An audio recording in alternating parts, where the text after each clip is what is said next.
Sot, zemra e Kosovës rri fort, sepse në Hag nuk po gjykuan vetëm disa emra, po vihet në bazën e të akuzuarve vetë lufta jonë për liri, po tentohet të dënohet sakrifica, gjaku dhe qëndresa një populli që refuzoi të zhdukej. Krerët e ushtrisë shërimtare të Kosovës nuk ishin kriminal, ata ishin bijtë të këtij populli.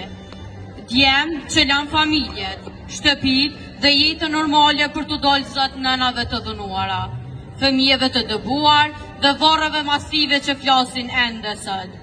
Ata morën armën jo nga urrejtja, por nga nevoja për të mbijetuar. Të flasësh sot për 180 vite burg është një fyerje për çdo familje shqiptare që ka derdhur lot. Është një përpjekje për ta barazuar viktimen me agresorin, për të shtrembëruar historinë dhe për ta ulur në gjojnë dinitetin tonë kombëtar.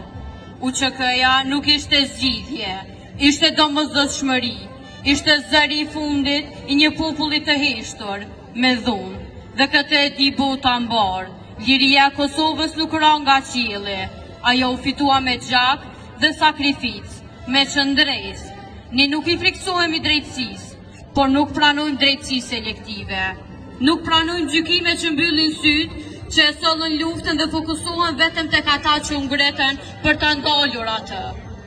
Sot jemi mbledhur këtu jo për urrejtje, por për padrejtësi, jo për hakmarrje, por për të vërtetën. Në Kosovë janë kryer masakra të mërshme ndaj civilëve të pafajshëm, në Reçak, Mej, Krushë të Madhe të vogël, Izbic, Suharik, Abri, Poklek, Dubrovë dhe në shumë vende tjera.